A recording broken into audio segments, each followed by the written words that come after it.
It's time for the Las Vegas Sportsline. Brought to you by the Westgate Las Vegas, home of the world's largest race and sportsbook and the Super Contest. Money won is twice as sweet as money earned. Presented by WagerTalk.com. All right, welcome aboard. It's the Tuesday edition of the Las Vegas Sportsline. I'm Dave Cokin. It is a Superbook USA edition of the show. That means Jeff Sherman will be along in just a little bit. We've got a lot of stuff to run through with Jeff from Superbook USA. Later in the show, Marco DAngelo will join us via the phone to talk about our Wager Talk marquee matchup of the night. Let's get things started by talking about a team that I think I might be looking to fade early on in the NFL. And I'll tell you why. Here's the lead into it. Jadaveon Clowney, of course, an outstanding player for the Houston Texans. He did not agree to a deal with the Texans before the deadline for franchise tag players to sign multi-year pacts with their team. So he's going to be in the franchise tag situation. That never seems to be a good thing to begin with, but it's even worse here because the NFLPA is looking to basically file suit or file a grievance against the Texans over the money that he's going to get. And this has to do with the fact, now he's listed as a linebacker / defensive end. They want to pay him the linebacker tag, which is considerably less than the defensive end tag. It's well over $1 million. Okay, I know the guys make a lot of money these days, but it's still over $1 million. That's a lot of money. And here's the rub, and this is why I think the NFLPA's got a legit grievance against the Texans, and why I think this is a bad thing for the team. He played 33 plays at linebacker all season last year. 33 plays out of the entire season. He lined up at linebacker twice per game on average. So his position, even though he's a utility man, so to speak, is defensive end. You got to pay the guy the defensive end franchise tag. You got to do it. And the apparent decision not to do so is, to me, creating a situation that's negative right out of the gate. I always hate it when a team goes to training camp with some possible disharmony in the clubhouse to begin with. I think this is a real negative for a team. I mean, I can't swear to it, but you look at last year, and a team that I think had issues like this right from the start with the Pittsburgh Steelers. Now, you can argue that the Steelers, well, they weren't terrible anyway. They had a reasonably decent season. Didn't end the way they wanted it to. But the fact is, if you go back to the early part of last season in particular, the Steelers were kind of a mess. Right? They were not good. And I think a lot of that stemmed from the fact that they weren't on the page from day one with the holdout situations. Well, this isn't a holdout situation, so to speak, but it's certainly one where you've already got the potential for a team versus organization standoff of sorts. That's not the way I think you need to open camp. So to me, it's a negative tone being set right away for the Houston Texans. Now, I'm not saying that the Texans are going to go out there and fall flat on their faces and go 5-11. I mean, it's possible. I don't think it's likely. But I do think that a lot of the high hopes for the Texans could be, it might not be a real ideal situation for them. And I'm looking at them as a potential under on the win total. And depending on what I see in training camp, perhaps the team I'll be going against the first week or two of the regular season until the numbers adjust, because I think Houston's regarded as a pretty good football team right now. But this, to me, is one of those red flags starting off. And look, I could be dead wrong, because there have been teams that don't have good chemistry or would appear to have chemistry issues, and then they turn out to be just fine. But this is just one of those situations that it screams, be careful to me. And maybe an air of pessimism I'm a cynical guy anyway. So I see something like this, and it's like, I don't think that's good. And they're not in the easiest division in the world. So mark that down as one where I think the consideration should be probably on the not so hot for the Houston Texans. We'll find out if anything like that showed at the window later on when we talk to Jeff Sherman. I need to check with you, Ari Platinum. You're the producer. Did you get me that soundbite?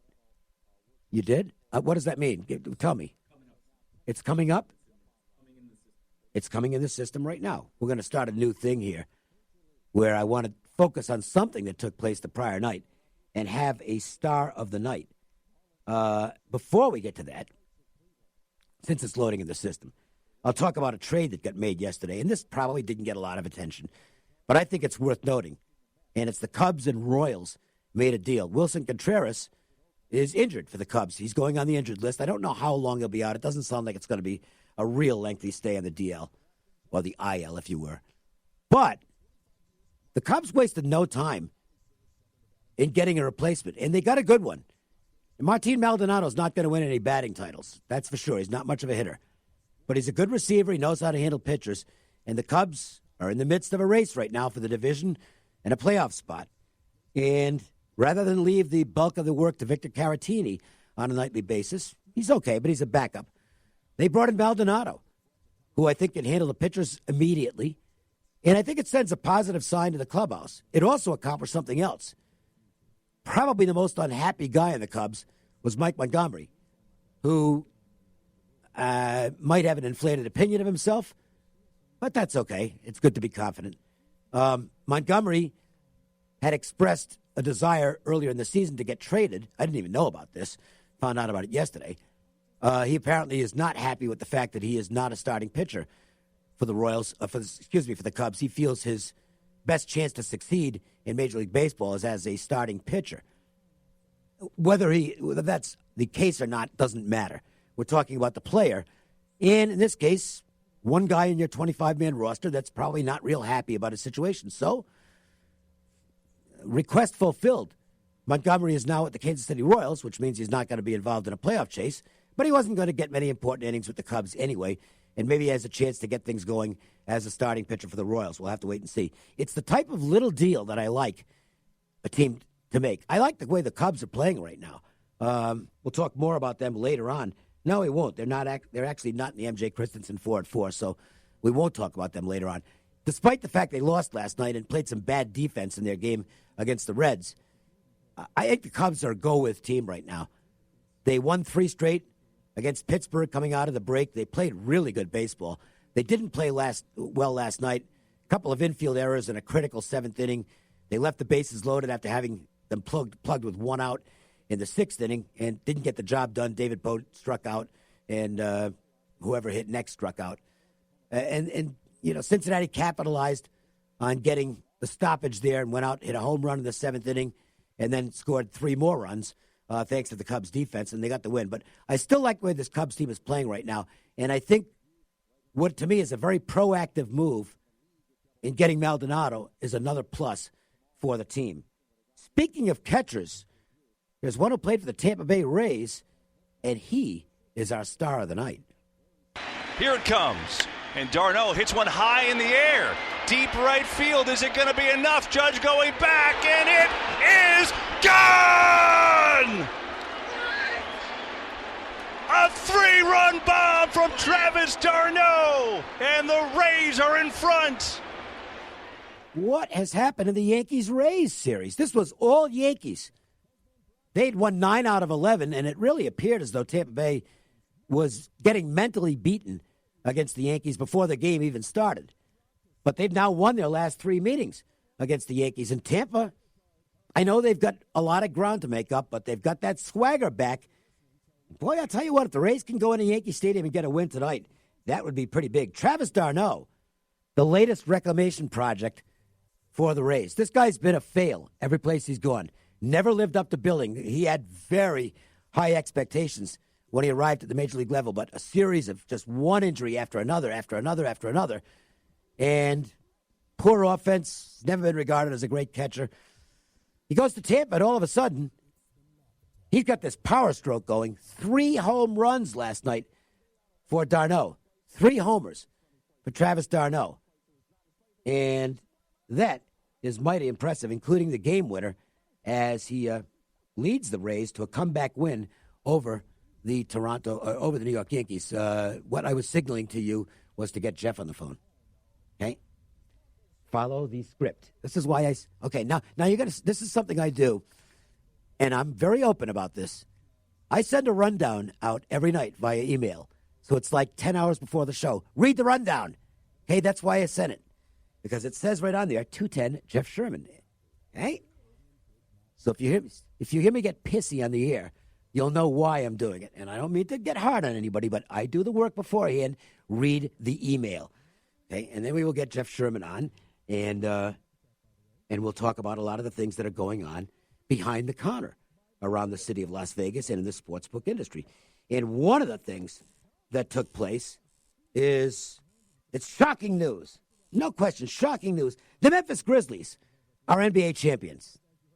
Okay, it's the Summer League, Jeff, but at least the Memphis Grizzlies have themselves a championship. I don't know if they'll get championship rings or not, but this is as close as this franchise is getting. Yeah, they're probably getting at least championship shirts like you do in Little League, so that should be good. So, but, they were 30-1 pre-tournament, and we had every team in double digits, starting with the Knicks at 10-1. Got a fair share of support for it. And the Summer League this year, we added first half, first quarter, second half wagering at the onset of the Las Vegas tournament. We ended up writing 3 times the handle that we did last year, so very well received. That's impressive. How'd the players do, by the way? Was it a sharp betting market? Did they do well? Yeah, the players did pretty well, and most of the bets we'd see came in like the last 10 or 15 minutes before the games when you'd find some lineups, and we'd make adjustments, but even after moving the number, you'd still have some players that went with the move, and guys not playing. You get some guys rest, like Hachimura didn't play the last game for Washington, things like that. So you stay up on it, but they still bet it, and the players did well this year. You can follow Jeff on Twitter at Golf Odds. Lots of great information, and in particular updated odds on a frequent basis for all the events you care about from Jeff Sherman. Let's get into the NBA, though, as far as power ratings are concerned. We won't worry about bumping the Grizzlies up. This doesn't mean anything. I'm really interested to see what you've got as far as power ratings are concerned. I've got Milwaukee on top right now. I like this team. I thought they were very good last year. I think Giannis is going to be on a mission this season. And I think the Bucks are going to be a solid basketball team, and especially with Kawhi Leonard leaving Toronto, I think they're going to be the team to beat. It may be, but not only in the conference, maybe in the entire league. Yeah, I have them power rated number 1 in the East ahead of Philadelphia, but overall right now I have the Clippers, a healthy Clipper team. Paul George isn't going to start the season right away. He's dealt with the shoulder surgery on both shoulders. So, but once they get going, right now we'd have the Clippers number 1, Milwaukee number 2, then Philadelphia and the Lakers right behind them. Then you'd have a grouping of Utah, Denver, Houston, followed by Golden State, pretty much in that order. Let's talk about Denver for a second. Could they be? I know they were better than most expected last year in terms of where they finished in the West. Are they still maybe being underrated? I don't think so. I mean, they're not going to catch anyone off guard. Everyone knows the home court situation and back-to-backs and all, but they're contending with such a deep Western Conference where a lot of teams made improvements. I really like what Utah did. I have Utah slightly ahead of them. And I think what we saw out of Denver last year is what you can expect out of Utah this year. I think the thing I like best about what's coming up this season is, look, for the last 5 years, basically 6 years, we could just say, well, Golden State's going to be in the finals. And they're going to be the best team in the league. And anything can happen in a short series. And we saw it happen this year because the Warriors, look, I can't prove it, but a healthy Warriors wins the NBA title, in my opinion. No offense to Toronto fans, but a healthy Golden State was still clearly the best team in the league. But now we're going into a season where there's some balance. I mean, there's a lot of teams who might be able to win the NBA title, and the tremendous superiority that the Western Conference has had over the Eastern Conference finally looks like it might be done. Well, it looked like it was going to be done last year, but now it's back to, in my opinion, concentrated to the West, where the West is so deep that there's 6 to 7 teams out of the West that can win the title. I think out of the East you have the Bucks or Sixers, and I put everyone else far behind those 2 teams. So it looks like with Kawhi going west, that balance, you had LeBron